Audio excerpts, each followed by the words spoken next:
Welcome to Second Listen Saturday on the Parenting Roundabout podcast, where we share some fun moments from a past episode for your weekend listening pleasure. Look for new episodes every Monday through Friday. We do not even take time off from complaining for Christmas. We today are going to talk about a recent article in the Washington Post that talked about the need to kind of update the baby shower.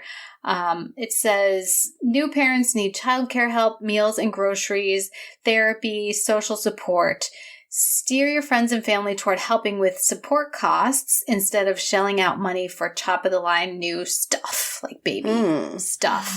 Yeah. So in this season of gift giving, is this a good idea? Like, do we just want to hand over a little onesie and be done with it? Or Yes, we do. Yes.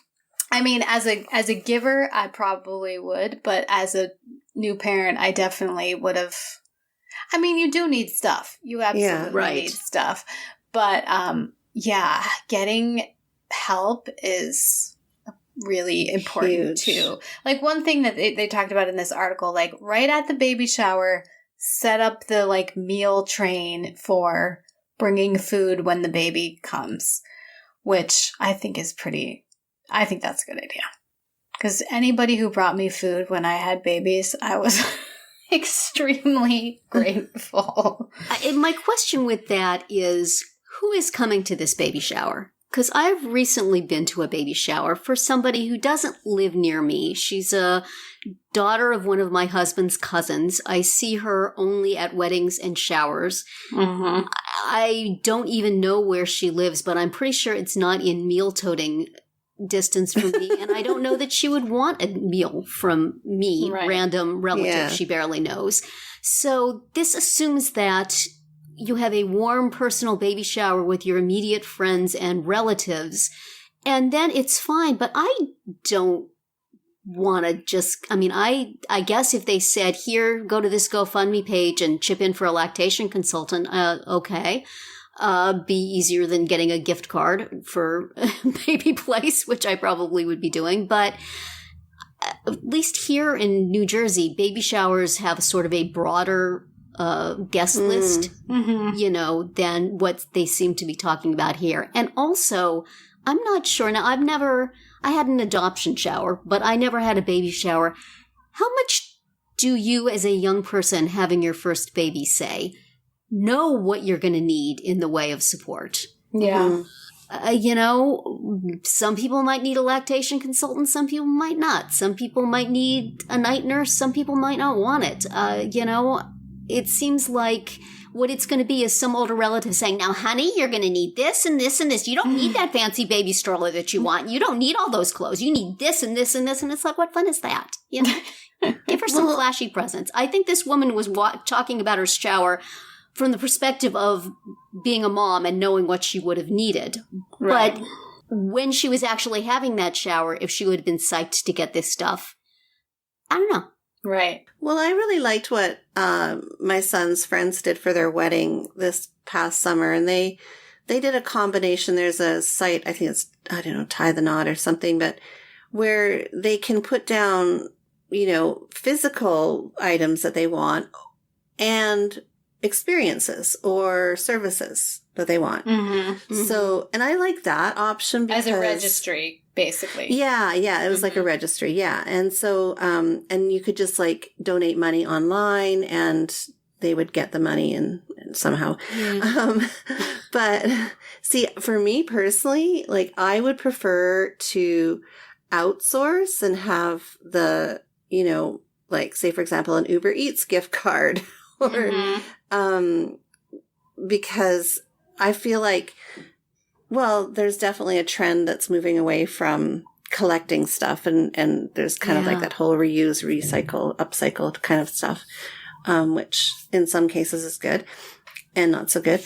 But I feel like when it comes to these personal items, like, there's a registry, but then, like I feel like new parents want to choose exactly what they want, right? Mm-hmm. So I would like to have the option of getting services and because I think that has like just as much value.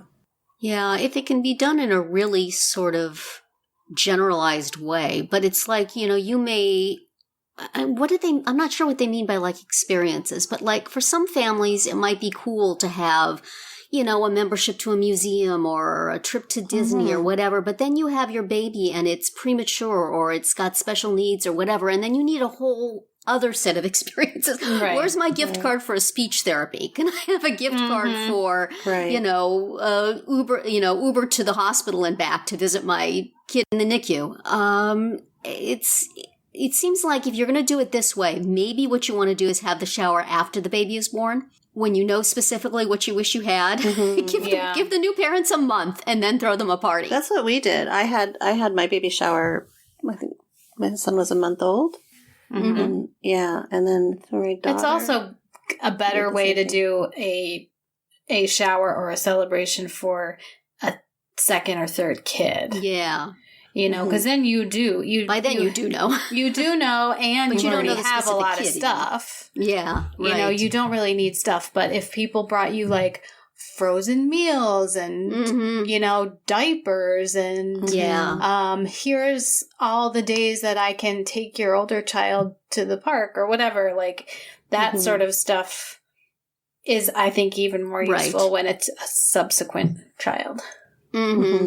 Definitely. I had, I actually, after my daughter was born, I had I hired a doula, like a postpartum doula. And oh my God, that was the best thing.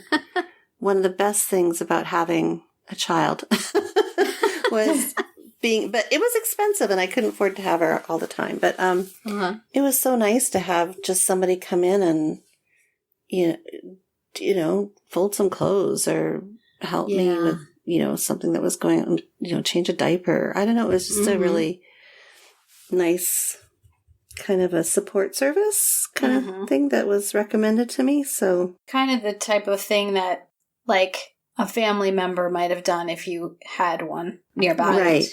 Right. Yeah, exactly. So I like the option of having, and it being socially okay to give alternate forms of gifts. Right. Because I think we just get stuck in this traditional, like, gotta give a baby blanket, but where else would you like that to expand to? Could we do that with like Christmas gifts? Like all the things that are under trees as people are listening to this podcast, are they looking at them and going, I would have really rather had, a trip somewhere, or if we could take all the money from this stuff that people gave me that I didn't want, and they could have just bought me a maid. That's what I would like. Totally. Or a day at something, or a, past. Well, I kind of took charge of Christmas this year. Yeah. And I was like, we're going to take the money that we spend on your gifts and put it towards a family experience. Wow. That is a cool idea. I am so over buying them stuff that they can typically get themselves, or that we could get for them. Or if they're my husband, that they just buy. Yeah, they just go and buy. And it doesn't, and whatever I get my husband, he doesn't want anyway. So, right. I just said, we're going to take that money and put it towards something as a family. So that's what we're doing. That's a good idea. This year. I always have so much trouble with Christmas. Yeah, they're older. That helps also. With Christmas presents, and then my husband's birthday is in January, my son's birthday is in March, and my daughter's birthday is in April. So it's a lot in a short period of time. And my son, as I've said before, often can't decide what he wants. And so then I'm getting him like double at his birthday because So this year we're going to try something new, which is just where each member of the four of us is going to buy the other three something with a maximum price of $10. So we're just going to have a very small, little fun from the heart sort of gift exchange on the day. And then, anything that I had thought I would get them for Christmas, I can get them for their birthdays because it's coming right up afterwards. So I don't feel like anybody's getting slighted that much. And they don't really, it's not like there's a ton of stuff. They're not little kids with their eyes full of toys. It's like sometimes pulling teeth to get something to do. So we're all just going to go to this one place that has, stuff, and we're just all going to, buy some little trinket for each other. We'll see how that goes. It may be maybe next year we'll do some sort of experience or buy some streaming service for everybody, and that'll be that. But it does, the gift giving, especially with the older kids, it does get kind of diminishing returns. Mm-hmm. Yeah, I mean, my daughter this year with her skating team has so many expenses. Like, there's all this clothing and just supplies and, a special backpack, like all this stuff that we have to buy. And I'm like, can I please just put that under the Christmas tree? Because I'm spending a lot. Yes. Yes. So I just, and she gets it. Like, she would be fine with that. But a lot of it, I didn't necessarily have by Christmas, or I had it way before, and, or her coach distributed it, like, when they got it. And so it wasn't working that well. But you just write it all out on a card. You put a bow on the card and put it under the tree and say, look at all this stuff I got for you. Pretty much.